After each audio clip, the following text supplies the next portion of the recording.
i7 ગુજરાતનો અવાજ। નમસ્કાર દર્શક મિત્રો, i7 ન્યૂઝ ગુજરાતીની સાથે હું છું આપની સાથે પાયલ બામભણિયા। તો જોઈએ આજના મહત્વના સમાચાર।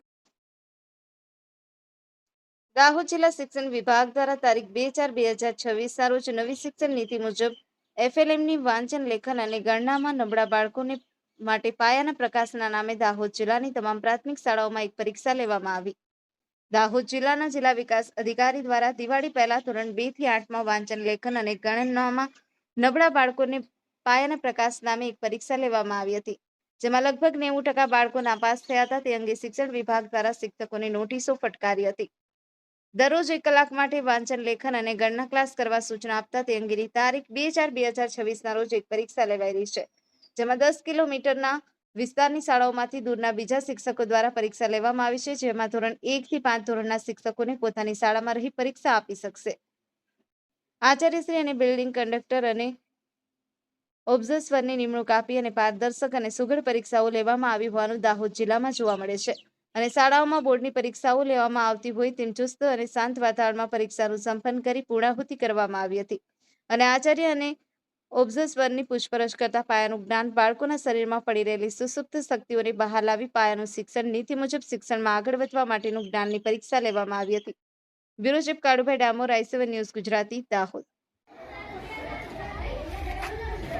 i7 ન્યૂઝ ગુજરાતી દાહોદ જિલ્લા ચીફ બ્યુરો કાળુભાઈ ડામોર। આજે અમે આ તેતરિયા પ્રાથમિક શાળાની અંદર આવીને ઉપસ્થિત છે, ત્યારે પ્રાથમિક શાળાઓની અંદર દાહોદ જિલ્લાની અંદર હાલ ચાલી રહેલી ધોરણ 1 થી 5 અને 6 થી 8 ની જે ગણન લેખન વાંચનની જે પરીક્ષા પ્રાથમિક કસોટી જે આજે ચાલી રહી છે, તો એમાં આજે એના સ્થાનિક ઓબ્ઝર્વર સાહેબ, સીઆરસી સાહેબ અને એના સ્થાનિક આચાર્ય ઉપસ્થિત છે, તો તેમની પાસેથી આપણે થોડી જાણવાની કોશિશ કરીએ કે સાહેબ આપનું નામ અને આ જે પરીક્ષા છે એ શાના માટે લેવામાં આવે છે અને બાળકોને ને એમને શું આનાથી લાભ થશે એ અંગેની થોડીક આપની શાળાની વિગતો આપશો।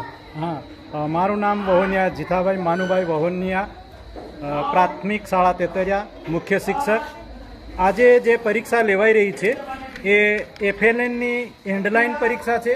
અમે આ 25-26ના વર્ષની અંદર સપ્ટેમ્બર 25માં બાળકોના વાંચન ગણન લેખનની સ્થિતિ શું છે એ અંગેની પરીક્ષા લીધી હતી અને એના પરીક્ષા લીધા પછી અમને જે કંઈ પરિણામો જોવા મળ્યા એના અનુસંધાને બાળકોમાં જે કંઈ કચાશ હતી એના અનુસંધાને અમે દરરોજને માટે 1 કલાક એફએલએનનું શૈક્ષણિક કાર્ય કર્યું અને એ શૈક્ષણિક કાર્ય કર્યા પછી આજે અમારા કરેલા શૈક્ષણિક કાર્યમાં કેટલો સુધારો આવ્યો છે અને હજી શું કચાશ છે એની હેન્ડલાઇન પરીક્ષા છે અને આ પરીક્ષાથી અમને હજી બાળકોની અંદર શું કચાશ રહી ગઈ છે અને કેટલે લગી અમારે પ્રયત્નો સફળ થયા છે એને અમને ક્યાસ મળશે અને જે કંઈક થોડી ઘણી કચાશ ક્યાંક રહેવા પામી હોય એને અમે આવતા દૂર કરીશું।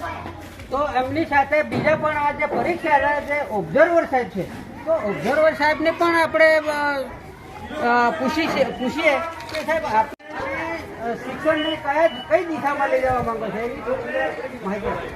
ફાઉન્ડેશનલ લિટરસી એન્ડ ન્યુમરસી પરીક્ષા 2024 હેડલાઇન પરીક્ષા કે જેમાં મારી નિમણૂક છે એ ઓબ્ઝર્વર તરીકે કરવામાં આવી, તો તેતરિયા પ્રાથમિક સ્કૂલના તમામ પરીક્ષાના નિમણૂક પામેલા કર્મચારીશ્રીઓ કે જેમાં શાળાના આચાર્યશ્રી તેમજ સ્થળ સંચાલક તરીકે શ્રી દીપ્તિનભાઈ પંચાલ કે જેમનું ખૂબ સારી રીતે શાંતિપૂર્વક માહોલમાં આ પરીક્ષા છે એ યોજી સમયસર પ્રશ્ન પેપરનું વિતરણ કરવામાં આવ્યું। પરીક્ષામાં વિદ્યાર્થીઓની સંખ્યા છે એ બહોળી હાજરીમાં જોવા મળી, તેમજ ખૂબ શાંતિપૂર્વક પરીક્ષા છે કોઈ પણ ગેરરીતિ વગર છે યોજવામાં આવી।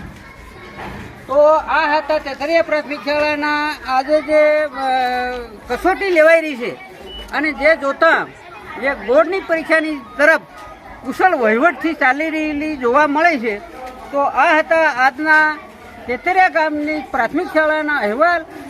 i7 news Gujarati.